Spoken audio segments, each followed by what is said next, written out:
This is probably the only story I could see making sense having a giant wedgie war in the end to declare the best between the soccer team and between Pam and Adeline. I think it's Yeah. I think it's the only Yeah. story that it would work for because those things are so central to the story. Yeah. So I don't think it would I be think that's cool. yeah, I don't think it would be like just writing for the fetish or Yeah. because you can't think of anything better. It would make sense to me to have those things happen in the end. I don't Yeah. know who It'd would be a win. cool scene. Have a big war. The whole team. Who comes on top there? Does Adeline win that, but she doesn't win against her mom, maybe, after all her training? Does like someone like an Eve or somebody end up winning, like the underdog? I'm always into underdogs and Yeah. those minor characters. Or maybe it's Madison with the heart of gold. She's able to like just because Adeline calls her a wedgie genius at one point, right? Maybe Yeah. she has a natural talent for it. She's able to win some giant war against the team, and maybe she even joins the Adeline Pam fight in the end. And it's just like she comes out of nowhere. Like Adeline's getting like destroyed in this very epic God of War moment, and then Madison comes in like Gandalf and like saves her. Something like that would be kind of epic. Wow, So that I'll would come to save you, and it joins the fight, and Pam's got to fight two of them at once. It would make no ah sense. It'd be an epic no. fight scene, but it wouldn't work for a story. But we can dream, in an alternate universe.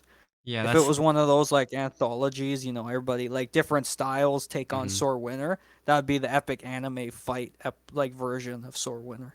Yeah, and that's if the ending was written like that, that's something I would see as just being written for the fetish rather than it actually making Yeah, sense in the context of the story. I think it would have to be yeah, just Pam and Adeline. yeah, I don't yeah. I It's a don't know who fun would win question. in either of those Yeah, in the soccer team fight or the fight between Pam and Adeline, but I think just looking at the progression of those after practice sessions between the team, the devolution of them, the regression of them, I think it's very clear. It probably would have been another giant session that yeah, something crazy would have happened. totally, totally, totally, totally. Maybe they're all in detention because they from because of Coach Jackie. She put them all in detention, and then She it puts, happens yeah. there. I've had enough of It this. happens Yeah, there. that'd be cool. That'd be cool. She thinks that's gonna stop it, and doesn't stop anything. Yeah, love So, it. going along with the fact that the story wasn't finished, why do you think stories being dropped or forgotten was such a common trend back in the day? Man, I think it comes down to the simple fact that like when people start writing, they don't realize how much work it's gonna be. So you start going into it, and on Lucky Fish forums in particular, you had to deal with the problem that you probably aren't getting a lot of comments. And I mean, Anime Panties broke it down into a sort of formula where you needed like A, B, and C to keep writing and keep motivated. For me, it's as simple as like if you're not getting a lot of comments, which you're probably not, because we know the vast majority of people online, they're just there to read the stuff, consume it. They're not there to comment or put in that work, understandably. So you have to be motivated from within yourself to do it, and that can be hard, especially because it's not a full time job for any of us. We're not getting paid unless you're monetizing right away. But if you're just starting out, you're a random writer, like many of them who start on that board are. You write a scene you may have in your head. You're probably doing some writing in school and stuff. So you're like, hey, I can write a bit. And then you either maybe get some feedback that's really good, and then you have expectations all of a sudden. You go, okay, now I have to meet those expectations. I have to keep writing. Plus, I have to balance whatever life stuff is there. And if you're not like a huge lover of writing, you're just like, I just did that one time. You're probably not super motivated to continue. If you're like me and you had like those early stories where it's like, oh, I have to write them, I'm motivated, plus I'm getting comments on some of them, so that's keeping me going, and I feel bad if I'm not continuing, then you have a lot of factors pushing you. Plus, you're really like motivated. Early me is like, I gotta finish stories where no one else did, where my heroes like Aunt Cherry doesn't. I need to do that. Coming up with such a love of reading the stories, but most of the time you don't get that. You get I'm here to write a little short blurb, or maybe I have some parts planned. I got some other stuff. But then they realize, like, man, that was a lot of work. Like, and I don't get a lot of reward for it. I'm not getting paid. I'm not having a parade thrown for me when I wrote this thing. I don't know what I expected, but it's not a lot. So I'm just not going to do it anymore. Yeah. So I feel like it's not an easy question. I feel like it's a lot of factors like that, but I think that hits on a lot of the reasons that unfortunately stories just get dropped. And I mean, it's the same thing with me now. Like I mentioned a bunch, I started. Stuff just happens. You just let it drop. In one case, Many Memories of Wedgies, I got to a point, I've told you about this before. I felt like the evil queen, quote unquote. I wanted her to be this anti-hero who could carry the story and have a really cool arc where you learn about her and these twists and all this cool stuff. But I felt like the way I start that story, if you remember, with her burning down a village, Hmm. I was like, how do Yeah. I bring her back from that? How Yeah. do I make her someone like who's not super evil, who's got like wedgie slaves there, How who do you she's like brutally wedging and how do you stuff, humanize and her? she I was so that's the plan, but I got to a point where I was like, can I even bring her back from that? Like, Yeah. so I got too in my head about it, and I just dropped that story after having a ton of plans and after writing like that kind of beefy like beginning to the story. So I think that can happen too. All those elements of writing, all the struggles, all the things that can slip us up and trip us up, even the smallest thing can really just stop you because you're like, I don't know if I can do this. How do I do that? I can't solve the problem. And you let it go, and over time, you just kind of forget about it, and the motivation that was there it easily slips away, and it's very hard. I think that's the thing with writing, and it's easy to say where it's like you just gotta do it, but if that motivation's not there, and all you're thinking is what can I write, and you're getting in your head, and it's a spiral where it's like it's easy to say right and make a habit out of it, but for some people it's just they just can't do it no matter what, and it sucks because you like we're saying a lot of good stories. Sore winner, one part left, Annie Cherry, you can do it. It's just they go unfinished. Yeah. Yeah. That was wonderfully said. I think it's a pretty comprehensive answer. Um, just one thing I can add to it is I think something that a lot of people end up lacking is something to love about the story, whether it's the Mm, idea or a character or something that they really love about it that keeps them going. And so it seems to be the case that so many people lose that thing that they love about it, and then they write themselves into a corner. And because they don't yeah, love the story anymore, they don't really see a reason to keep going, yeah, which I can't really yeah. fault people for. That's true. It happens. It Hmm. sucks, and we feel bad, but we're like, there's so many legit reasons the story's just go unfinished, and Yep. we're all sad about it. But yeah, like you said, there's good reasons for it. Maybe you start writing something you like, and then all of a sudden you're like, I don't like this anymore for whatever reason. And if Yeah. you don't like it, you're not having fun writing it. What do you do? Do you put in a ton of work to make it something you like? What if that requires a lot of changes? Like, or I just drop it. Oh yeah, Yeah. not like you're getting paid or something to continue it. So Exactly. it's too bad though. It's too bad. Yeah, it really is. Now, is there anything we can do as a community to help prevent that from happening in the future? Yeah, I guess obviously we've all, as writers, been asking for comments on stories, that kind of feedback. So taking the time to comment on your favorite writer's new story, even if it's as short as I like this, something little tiny like that, or good job. Um, Writers obviously love questions and they love you speculating about stuff. So even if it's the first random thing you can think of, like why'd you name the sports team that? If it's something like a sore winner, you might just encourage the writer to keep going. So someone Hmm. cares about the world I'm creating. Yeah. I think that goes a long way.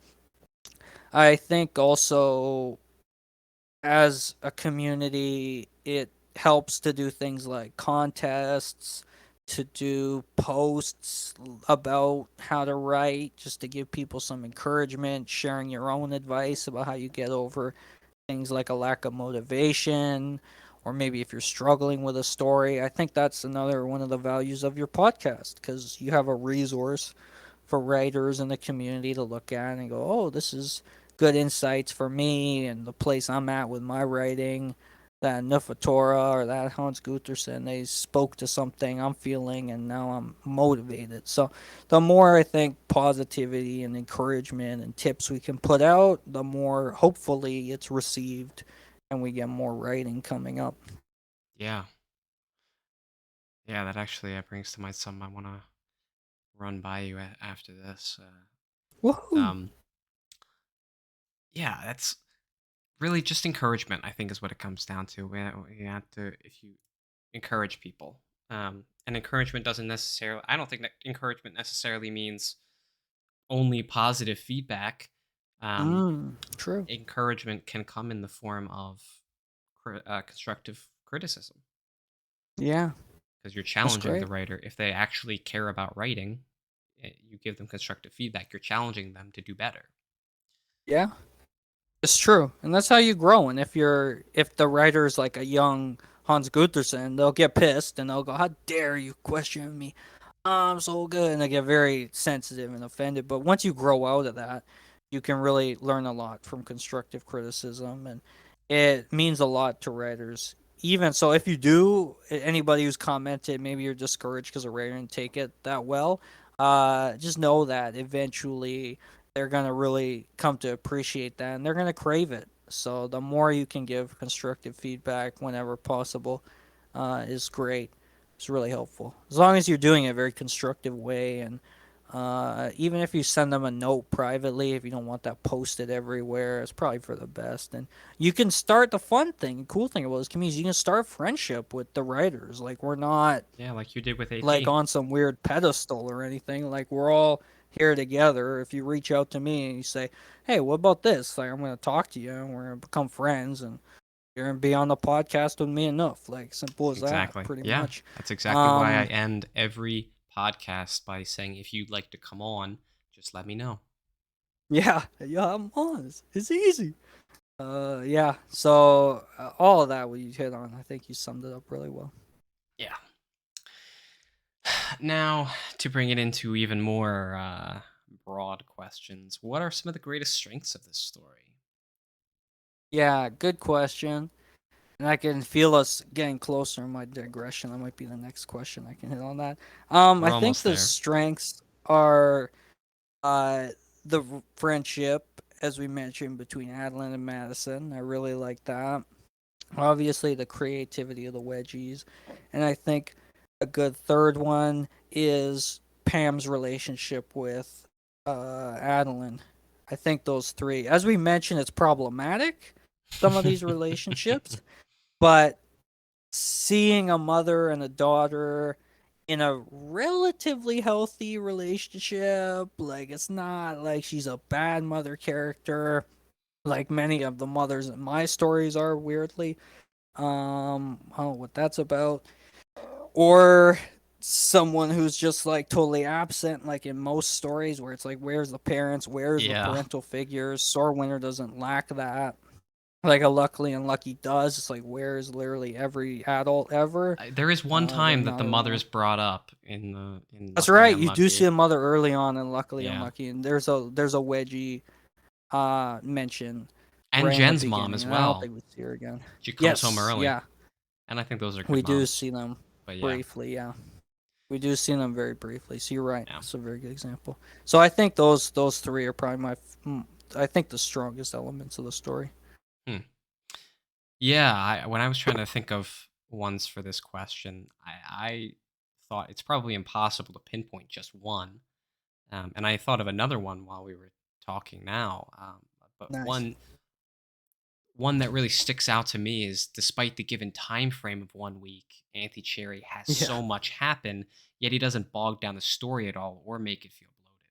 It's Yeah. a very nice balancing act of, yeah, this stuff, this amount of things can actually happen in a day. It feels like that time frame would line up. Yeah. I love stories that take place also during either in one location or a very limited period of time. I love those kind of like almost bottle episodes is a more Yeah, familiar term I was that gonna people bring that know. up. I love that. I've always loved that in stories. Some of my favorite like episodes in TV, anything like that, are those ones that take place in like one place. and everybody's And I trapped and wish we got some contained. more of that. Yeah, I wish we got more of that in stories.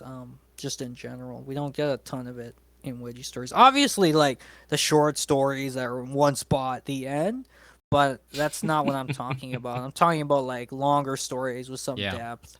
I love that kind of thing.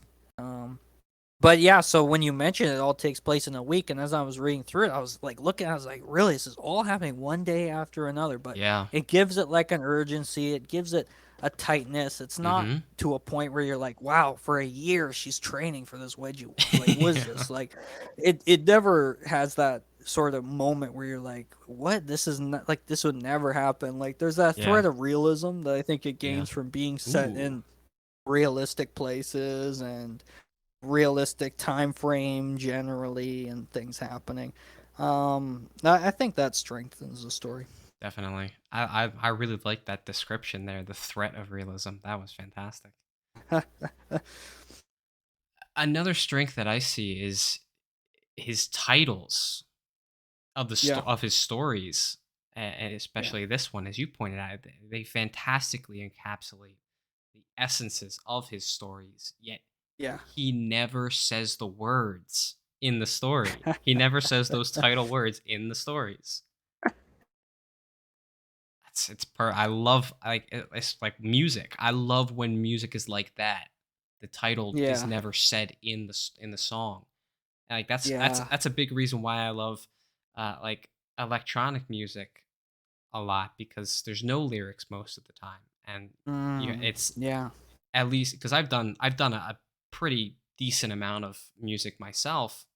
yeah. Um, Good the music too. titles, at least the way I did it, it seems like the way other people have is that the title is trying to capture the essence of that song. And it's like the way I would title my songs is trying to capture the emotion that that song was conveying, or Yeah, that the song itself was capturing. yeah. Yeah, I know he mentions like the word sore winner early on in the intro, but I don't know or think it maybe comes up again. So Mm. it's significant. Like obviously in like a Lucy and Daniela, like every 10 seconds Lucy or Daniela is doing something. Like Which there's is no like impossible. subtlety to that title. I didn't think of some cool creative title. I literally just picked obviously because I struggled with titles. I still do. They're super hard for me. Um YWNR was one of the more creative titles, but it comes up a lot and it keeps somebody keeps mentioning it. So it's not like I can go without it. It would be a cool challenge for me to try that approach like you're talking about in your music to be like, can I capture the spirit of it? And maybe it doesn't seem obvious, but it's obvious in my heart kind of thing, and I feel like this is the title. And people listening at it would be like, why is like, I don't know, I don't get why he called that Frogs on Fire, but it's about girls and wedgies or something. And like, and I would do an 8 hour essay, be like, and here's why I felt it in my bones that this was Frogs on Fire or something like that. Frogs on Fire would be a cool song name too, or band name. Maybe. But yeah. I mean, you did do that uh, in a different way with Flame Over Darkness by not using the word wedgie. Yeah, yeah. It's different from what we're talking about, but you're right. There's it's we didn't call it Wedgie Vampire and Right. Vampire Hunter Wedgie, like, which I probably would have called it if Shao would let me. Um Something like that. Like Dulling a Knife is a more creative title, but then even ones written around there, it's like obviously some of it is for the clickbait approach, where I know if you put Wedgie in the title on like a DeviantArt, it's gonna get more views. So I have like Talking Wedgies, a very short story where guess what? Two people talk about wedgies, and um Masquerade's a bit different, one of my most recent short stories, but I mean she goes to a masquerade party, so you don't have to figure that one out. So it's still something I struggle with, and that's one of the reasons I love like Anti Cherry and his titles because they are incredibly creative. And like I said, Star Winner is like a top three of all time wedgie story title in my opinion. It's fantastic. Yeah, I'm looking. I'm doing the Control F through Sore Winner now. There's a 2 times so Does far he that use it's it been more than brought up. once? Couple times? Yeah, damn. I guess I wasn't as. I guess my point wasn't as solid as I thought. Oh well. It's But still yeah, rare. It's not it's like really not every used five much of. minutes he's like, yeah, exactly. He's not like, oh yeah, and she really was a sore winner, like in Yeah, really lame ways. So like yeah. that's I would be on a side note, like totally random. I love like those action movies where they have a lot of crazy puns and stuff. I'd love like a Wedgie story, which is like all these puns and stuff. It's like I don't know, like Time to Get Ripped or something. I haven't thought of any, but something like that off the top of my head. You know what I mean? Like it's like a Die Hard. Because I'm thinking of that new trailer for Violent Night, the new Santa Claus movie where he's beating up criminals, with David Harbour, and he's got What all the these fuck? lines in the trailer. He's like seasons, beatings, Oh and stuff God. like that. He's Yeah, those time to '80s give him a terrible lump of ones. coal, and I love it. I so love that. So I'm pumped to see that movie when it comes out. I think November, December. So are You'll you? hear me like rant about it. So I might write some Wedgie story where someone's just throwing in all those lines. They're like a badass action hero, and they're like, it's time to pull some threads or something like that. You know what I mean? Like stuff like that. Yeah. Oh man. See, so you'd probably love '80s action movies then if you haven't seen those. Yeah, My I love movies. I'm a my huge movie guy. I my love 80s action movies, Die Hard, all that yeah, stuff. yeah, those Under Siege. one-liners. Um, Yeah. now the only way that I actually enjoy those types of things is in The Office. It's Michael Scott's movie Threat Level Midnight, where he uses them entirely Yeah. wrong. Clean up on aisle Yes. 5 when it doesn't even make I sense. That's love funny that. to me. I love Midnight. So good. Yes, it is. Yeah. It's a good movie. Yes, it is.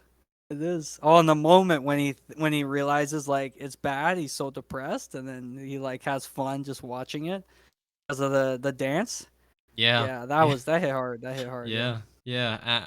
got our And obligatory office mention in the podcast. I'm happy. and the at the end when he even though the president was the bad guy, he's Yeah, still he Michael Scarn still goes to him for the mission. It's like he completely yeah, forgot that the president yeah, was bad. It's so good. yeah. It's great. Dwight Yeah. playing like he's a robot, and that's not a Hmm. script. I love it. Yeah. Yeah, Well, I he wish I added could it in sing that good. after. It's Michael growing. Yeah, Yeah. that's right. The robot Yes. butler. Yeah. Um.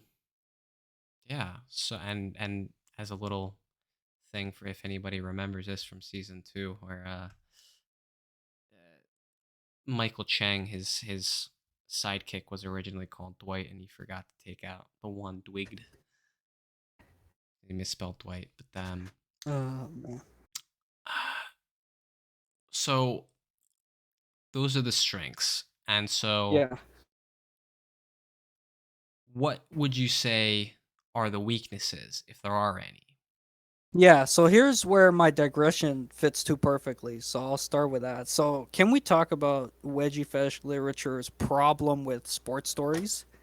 By Yeah, that I mean yeah, I call it a problem because we as a community have an inability to tell actual sports stories. That's what it feels like. In Store Winner, the actual sport takes like a major backseat to the wedgies after the first like intro scene. Like yeah, where's the actual team playing a soccer game?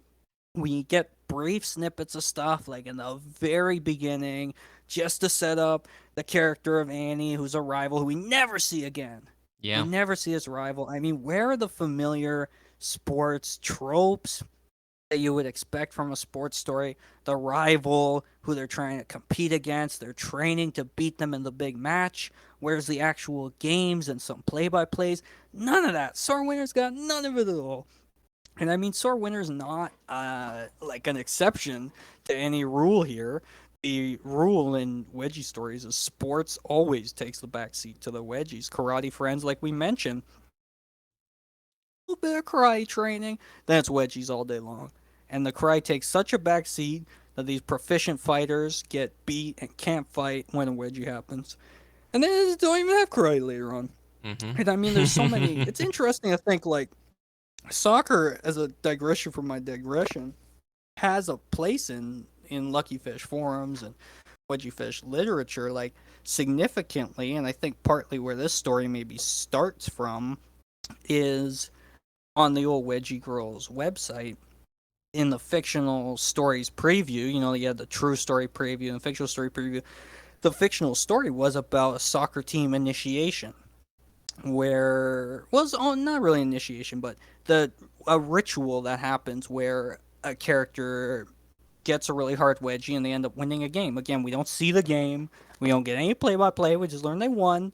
Maybe we get the score, but it's a random score, and then that becomes a tradition for the team. This player has to get a hard wedgie before it becomes a ritual. And sports are full of rituals. They're full of these elements that you would feel would be so natural for a wedgie story.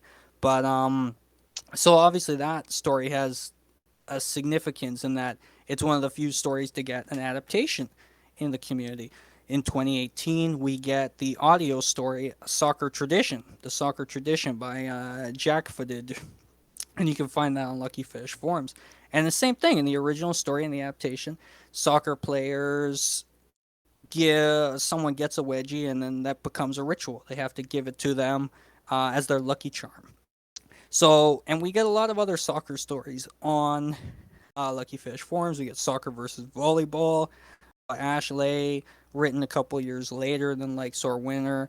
Hello, I Like Soccer, and Hey, Don't Pull on That by Nicely Done. Same time, like 2012. And even like more contemporarily, we get Friend Sessions. The character Janice, who loves soccer, goes on about soccer at one point, how much it's like the only thing she has, but we never see her play soccer. There's no soccer in that story, but she loves soccer, and it's a huge thing. So I mean, it's so weird to think about like our problem with telling sports stories. Like I can't think of a single story where you get like detailed like even those tropes. Like we don't even get like, okay, we got to train for the big game and we got to fight our rival, and like that's kind of what I'm hoping to go for in the swim story is what I'm calling it, the one about the swimming team. But even that, like, I have all this crazy backstory stuff, really dark pasts for like all the characters, and so I'm gonna have to like focus hard on like capturing what it's like to be at a swim meet and have training and competition.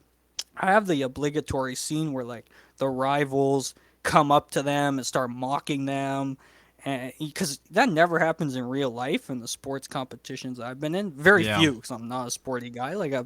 Chess was like the sport I played the most as I got older outside of elementary school. But like you would never like talk to your opponents before, you know, in like those anime shows where you're like all arms crossed, you're like, we're gonna beat you. You suck. Like you never have those moments in sports competitions, you know? So and you don't even get those like in the wedgie stories. And you don't get trained, like I said, you don't get the final game, you don't get the big final speeches. You get a little bit with Jackie who's trying to give a speech, but it's interrupted by wedgies. So Yep. that's one of the weaknesses of the story and just the community in general. Like, there's where are our soccer and our sports stories? Like, I don't get it. I don't understand it. I've I included soccer in one of my stories as well, and it's one I think people should check out. A fundamental discovery. Um, Yeah, I think I did do a little bit better than other ones because I do actually have them play to some degree, and I bring it up a little bit yeah, here and there. But yeah, it's interesting to look at. Like that's something that people sort of use as a plot device and yeah. and kind of abuse it in a way. They there's no respect for it, I guess. Yeah, they just forget about it. Like I'm not, as I said, a big sports guy, so like if I wrote it, I'd have to do research or be like, three strikes, you're out, wedgie time. Like it would be kind of stupid. But I mean, it's one thing to do that, or if you're writing a little short story and you focus on it, and then that's it. But with some like sore winter, I'd love if we got some actual soccer. And I mean, yeah, Yeah. that's gonna detract from the wedgies. And I guess if you're not there for cool soccer scenes, you might skip it anyway as a reader. But I mean, you have this team you're establishing. Wouldn't it be cool if we got to see them on the field? If we got to see more of Adeline playing on the field and how her personality's different, Yeah. Like, is she Expanding a on other captain on characters. the team? Exactly, like, what happens when they lose and how the team feels when that kinda happens. I mean, we can give them a pass, I guess, because the story takes place in a week. It's like, how many games are they gonna fit in? Probably maybe if they're in the middle of a big soccer season competing with teams, maybe 1 or 2. But still, like, even that first game, you could have given us a bit more than the final goal, and that's Yeah. it. Stuff like that. So Yeah. that just to me, my nitpick with the community. Right Yeah. actual sports stories. Well, there's a trend. There you go. Yeah. Um, Yeah, ongoing since the beginnings of time, I would say, when it yeah. comes to sports. It's like they're in the locker room, wedgie happens, you don't see the game at all. Doesn't matter what the sport is, really. It could be anything. It could be golf. But they're in the Yeah. locker room Could when a be wedgie happens and this is frisbee golf. could be frisbee, could be a frisbee golf, could be mini putt, doesn't matter. Yeah. As long as a wedgie happens and that's the tradition and it comes back to Yeah. it. I mean, Although so yeah. I think maybe something as to the reason why we constantly go to soccer as the game of choice to include in stories is because those women have such nice asses and legs. It's funny too, cause like there's if you just type in soccer on like Lucky Fish forums, you'll find some writers who just describe women's butts as soccers or soccer balls. So Yeah. yeah, there's something to it, I think. And I mean, it also helps that you're outside, that you have these shorts, that like you can get mud and you get these cool details like that Auntie Cherry has in the beginning of Sore Winter. Mhm. That helps a lot. Plus, you get this whole idea of like being outside. It's sporty, like it feels like a really cool sport. And it's action packed, and you can shoot and you score, and the goalie can miss it. So it's just really like in soccer, it's just really like one on one sort of competition in some ways. You versus the goalie in some instances, kind of like hockey. Similar, I imagine. Same thing, but since most writers are American, I guess hockey doesn't come up as much as for us Canadians. Yeah. Yeah, maybe you should But do a yeah, story about should do a hockey. hockey story, Yeah. and it'll be exactly what we're talking about. You're gonna read it and be like, Ryan Hans, like you just hit all the tropes. You hit all the tropes, my man. You literally had them doing initiation in the locker room, and where's the hockey? You literally don't mention it again. You gave them a dumb team name, like the Mongoose Leafs, and that's it. You said they won 17-24, Which wouldn't and happen. that's it. Exactly. What the No, fuck? not in I hockey. know enough about hockey to Exactly. know that that wouldn't happen. Yeah, it would That not would be the happen. wildest Never. game ever. Everybody would be It losing would their be the shit. dumbest hockey game ever. There'd The be no goalies would just be defense. gone. Exactly. So all that's my hockey though. My hockey is all That's offense. when That's you that would need where's the enforcers in that game then? yeah, exactly. Where's the goons? Yeah. Yeah, so that would be my problem with a sports story. It'd be fun. Like I've thought about doing like chess Yeah. because chess is so cerebral and like obviously the assumption is people who don't play chess, like anime panties, they think because they see it in anime and they see a stuff. If you play chess, it means you're smart. You're thinking ahead in life. So it's not true. You don't be smart to play Well, chess, or I'd be never you playing it. Um, but it's just a cool thing where you can go deep into a person's mind in some ways. But the thing with definitely. chess, same reason it doesn't have a lot of movies, is because it's kind of boring. Yeah, but To just watch it. the But chess the common conception about it is that it's a bunch of nerds, and so right there it's an easy yeah, in for adding wedgies to it. it's true. It's really true. Yeah, and Queen's Gambit, the Netflix show, showed chess is like super popular, and you could do it really Yeah. well in TV, Yeah. and it can be really awesome. Yeah. And it'd be cool if you have like a really hot like woman character joining the super nerdy chess team or something. Yeah, Sounds but like an anime now that I think about it, but something like that. I don't know yeah. where the And story would go from there, but it'd be cool. and I mean with chess, yeah, I think that is a game. If it's not lightning chess, I think you could uh I think that could work really well as as a side compare as a like a companion to the rest of to the wedgies because Yeah, you can because if the players are just playing a normal match and they're not timed in any way, they can yeah, take their time and you can show the move and then pull away and show some kind of wedgie thing or character introspection or True, interaction or true. something. And then you can come back to the game. Yeah, Exactly. When the next move yeah, happens. yeah, yeah. That's true. That's a good through line, Yeah. just in general. It's very Yeah. So you're never conducive. like too. Yeah, you're never too like separated from it that you read it. You're like, what happened to the chest? That was my favorite part. Exactly. Yeah. Yeah. Yeah. Nice. Yeah. So yes, so that's absolutely very, very very fair point about sports. I- in a classic like this, it's hard to take off the rose tinted glasses.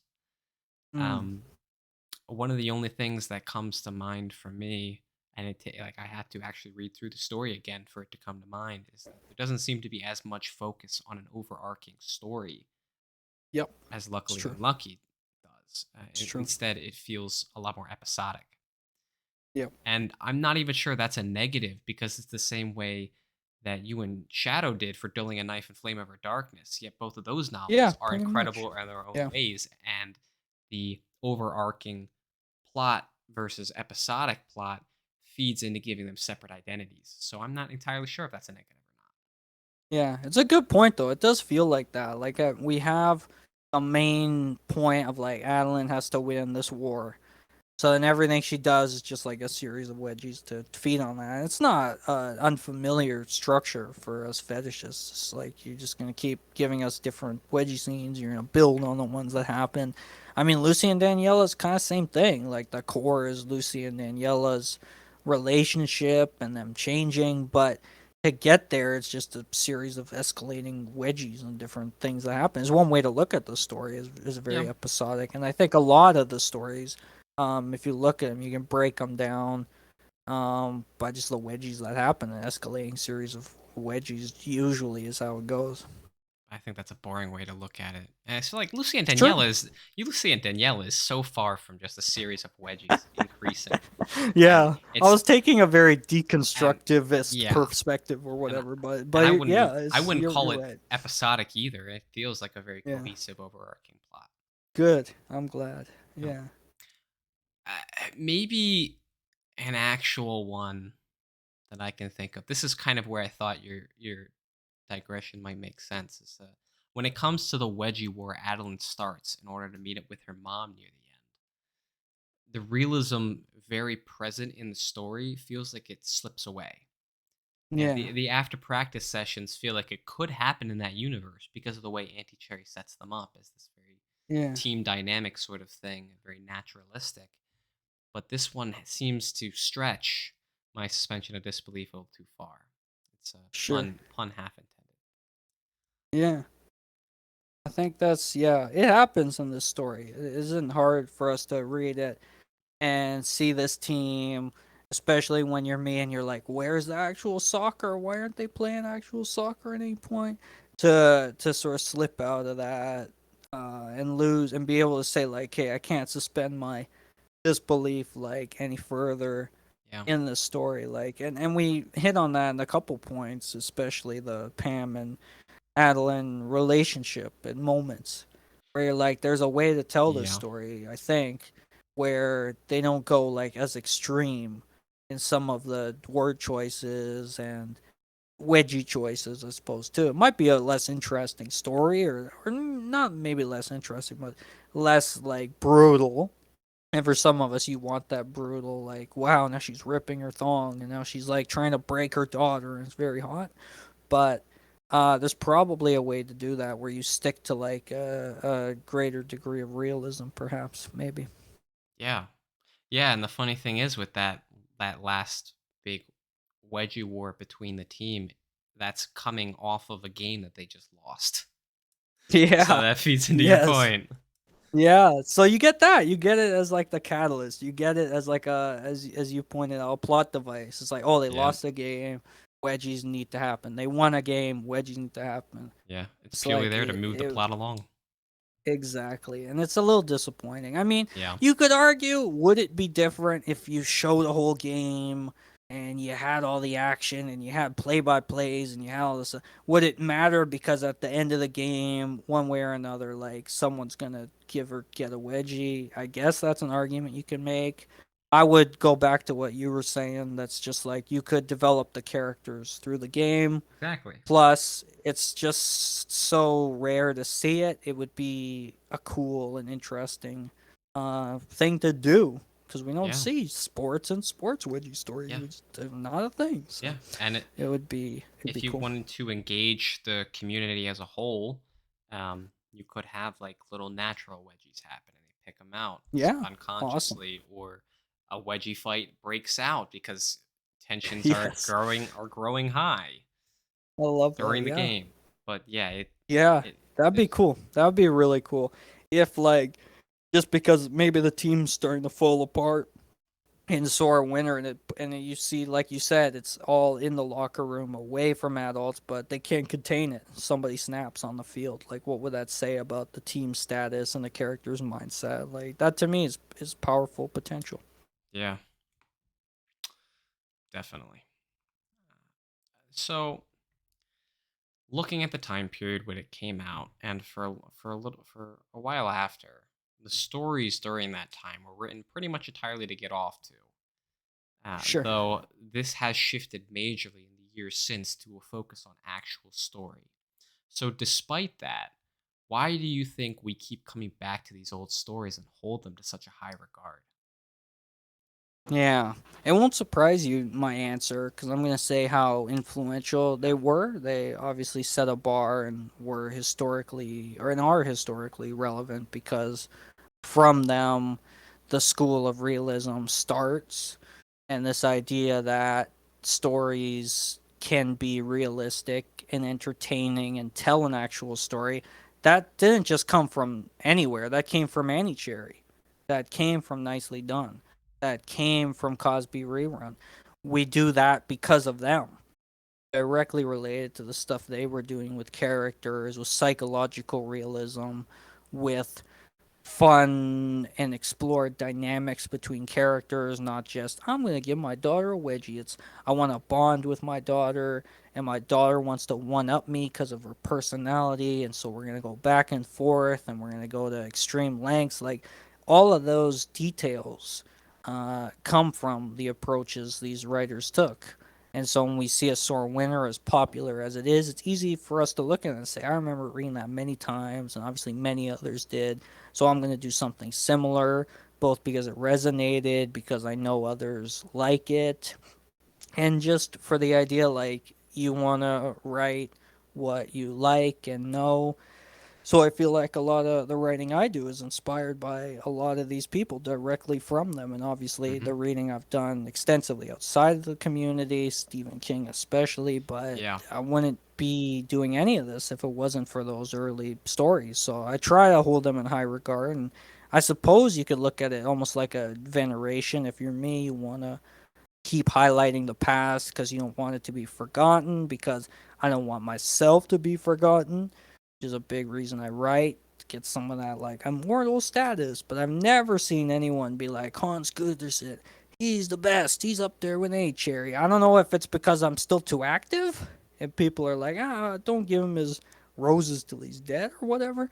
But I hope to keep reach that status one day, and it's gonna take a long time to get to Annie Cherry level you already and the have. writers of some of those. Oh, thank you. Yeah, But yeah, I think it's a lot of that. It's really being touched by them on a level like you don't forget when you're yeah, young, and you just carry with you.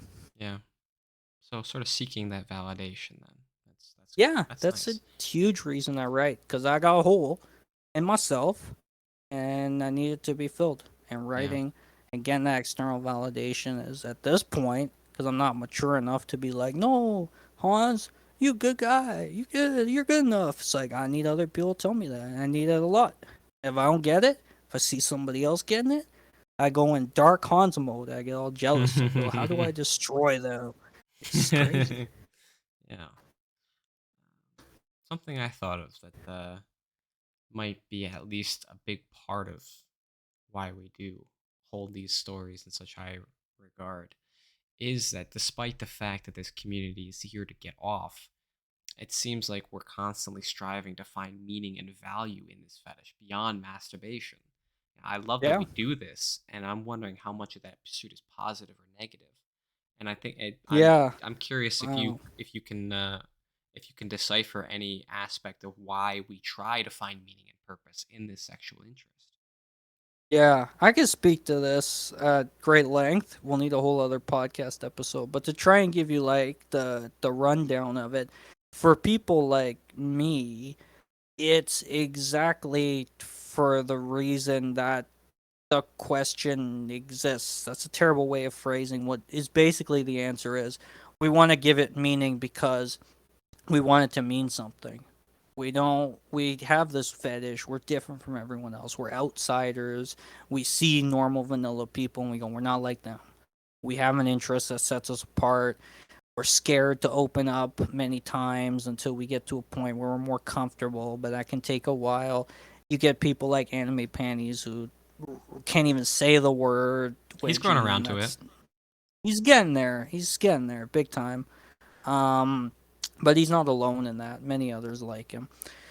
So you want to make it into something. If you're me, you see a bunch of people and you think, why can't I turn this into a community? Because then it'll be something special. Then if anyone finds out, I can say, yeah, but look at all that we have here. Look that we are an actual community.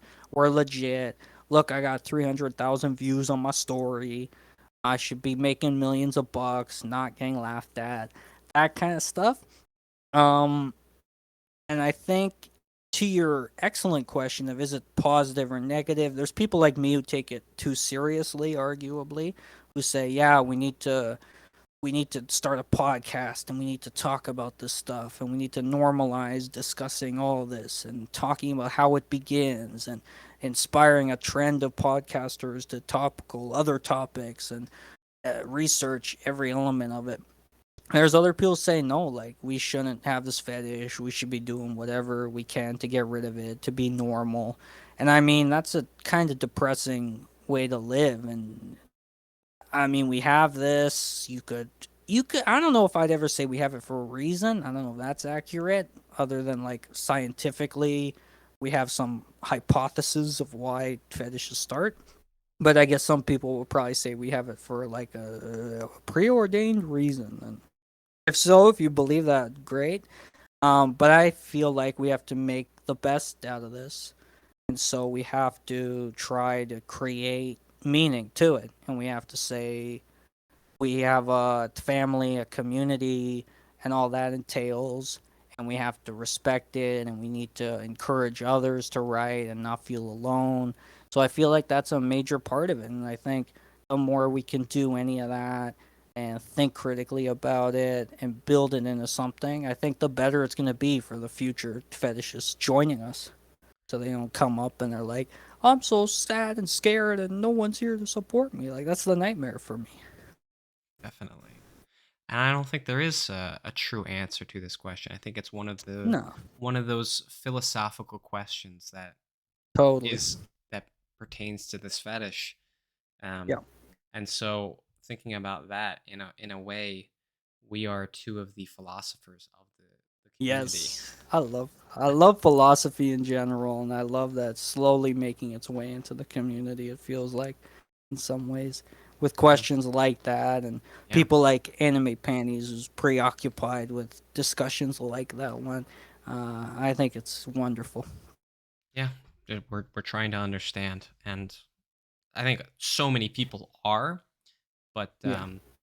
the couple of us that are very vocal about it, like you and I with our podcasts, I think those are Yeah. I think we can pretty safely consider ourselves the some of the philosophers of this community. Yeah, and it's you probably know this, but philosophy just means literally the lover of wisdom. So you don't Exactly. need to start a podcast to do it. You just need to think about these things, think about them a lot or a little, and wonder and question, and that makes you a philosopher. And I think that's the better way to do it because you can maybe come up with some answers of your own, like we're doing Exactly. here. and question and engage other people who have different views, which I know from personal experience can be very difficult, but important to keep learning and growing.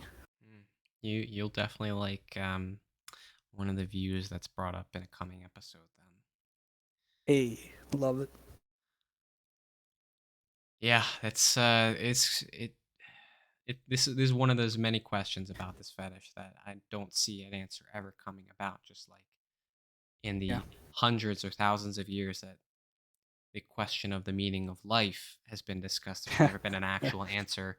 I don't think Yeah. an actual answer will come for these, but Yeah. it's I think it's very Or an important that answer we all agree is yeah, good. I think it's I but I suppose. think it's very important to have these kinds of discussion, Of not only course. just to have more context and understanding of the fetish, but so that even if we never do come to an answer, I think it encourages people to change their mindsets about this fetish and community, Mm, reevaluate their reasons for being here, um, yeah. and showing people that there is meaning in even the smallest things or uh, aspects of our lives and personalities that may not seem at first to have that.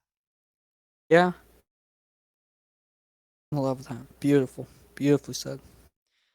Well, to bring it down from such a philosophical and abstract train of thought, like to bring it into my I guess my now classic Which Earth segment. Yeah. And so, when discussing realism in stories, I have a question I like to pose, and you know it very well.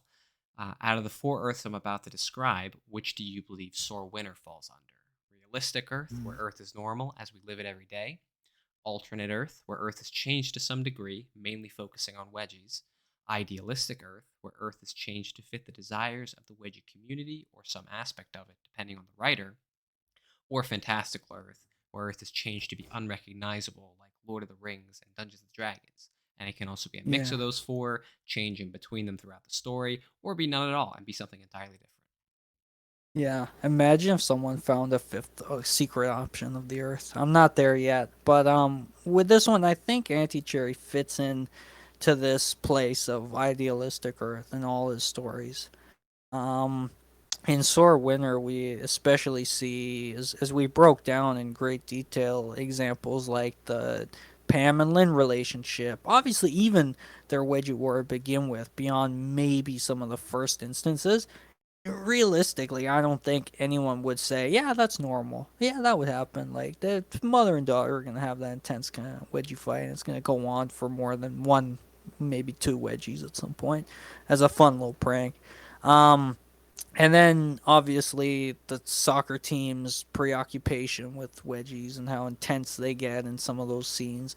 I feel like it really is idealistic in the best ways. Like he knows what the community wants to your definition of suiting those needs, and he fulfills that demand with really epic scenes and really idealistic action in a lot of ways. I'd say.